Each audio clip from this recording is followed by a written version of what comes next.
আজকে আমাদের ছাদ থেকে একদম ফ্রেশ টমেটো ছিলাম, সাথে হচ্ছে একটু বাইরে গিয়ে কেক আনছিলাম। তো সবকিছু নিয়ে আজকের এই ব্লগটা থাকবে। সো হ্যালো এভরিওয়ান, কি অবস্থা সবার? Welcome back to my another daily blog. কেমন যাচ্ছে সবার দিনকাল? আই হোপ সবার দিনকাল অনেক বেশি ভালো যাচ্ছে। আমার আলহামদুলিল্লাহ সবার দোয়ায় অনেক অনেক ভালো যাচ্ছে দিন। আজকে একটু দুপুরে বের হয়েছিলাম বাইরে একটা কেক আনার জন্য, সো একটু গেটে চলে গিয়েছিলাম।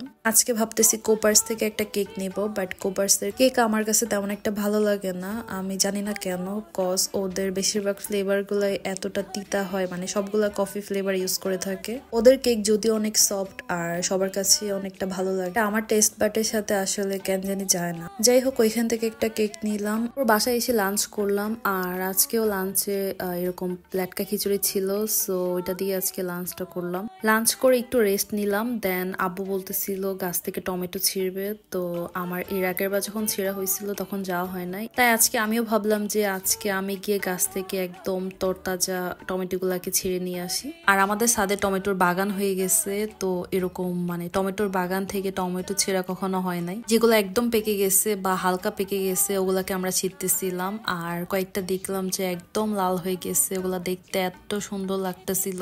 অনেকগুলো টমেটো দেখলাম যে এত ছোট ছোট একদম লাল হয়ে গেছে, ওগুলাকে বেবি টমেটো বলা হয়। এগুলা যে দেখতে কত কিউট। আর আমার চোখ সব বেবি টমেটোর দিকে, আমি যেখানে যেখানে বেবি টমেটো গুলা দেখতেছিলাম ওইখান থেকে তুলে নিচ্ছিলাম। আর আজকে এরকম গাছ থেকে ছিঁড়ে একদম কাঁচাই ট্রাই করতেছিলাম লবণ দিয়ে, তো খেতে মজাই লাগতেছিল।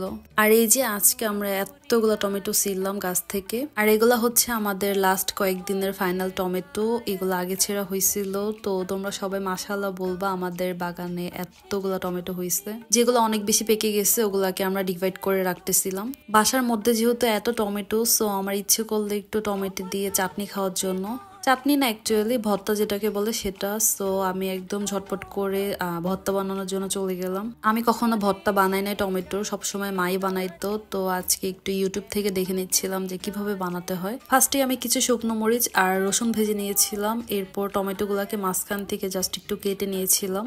এরপর এপাশ ওপাশ আমি দুই পাশ ভালো করে একদম ভেজে নিচ্ছিলাম যতক্ষণ না একটু পোড়া পোড়া হচ্ছিল। মাকে দেখতাম অলওয়েজ টমেটো একটু পোড়া পোড়া হলে আর কি ভর্তাটা খেতে খুবই মজা হইতো, তো আমি আজকে ওইভাবেই ট্রাই করতেছিলাম। আর দেখলাম ভাজতে ভাজতে এরকম খোসাগুলো একদম আলগা উঠে যাচ্ছে, তো ওগুলাকে আমি জাস্ট আলাদা করে নিচ্ছিলাম। এখন সবকিছু একসাথে মাখাবো। এখানে কাঁচা পেঁয়াজ আর ধনেপাতা কেটে রাখছিলাম, তো এগুলা সবকিছু একসাথে একটু লবণ মিক্সড করে মাখায় নেব।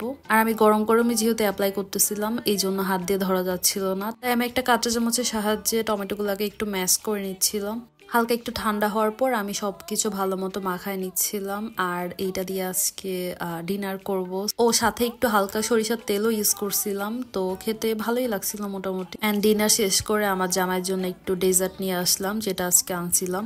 আমার হাজবেন্ডের সব খাওয়া দাওয়া স্টার্ট হয় ডিনারের পর থেকে, যেহেতু সে বাসায় সারাক্ষণ থাকে না, তাই রাতে খাবারের পরে তাকে হচ্ছে একটার পর একটা এনে দেওয়া হয়। আর এইটার জন্য সে অলওয়েজই বিরক্ত বোধ হয়। এন্ড লাস্টে চলে গেলাম একটু আদা চা করার জন্য, কজ তার গলাটা আজকেও ঠিক হয় নাই। সো দেখলাম চা বানাতে গিয়ে চা পাতি একদম শেষ হয়ে গেছে, সো আমি একটু রিফিল করে নিচ্ছিলাম চা পাতা। আর এই তো আজকের ব্লগটা এই পর্যন্তই ছিল আমার। আই হোপ আমার ভিডিও তোমাদের ভালো লেগেছে। Please don't forget to like, comment and share. Bye by.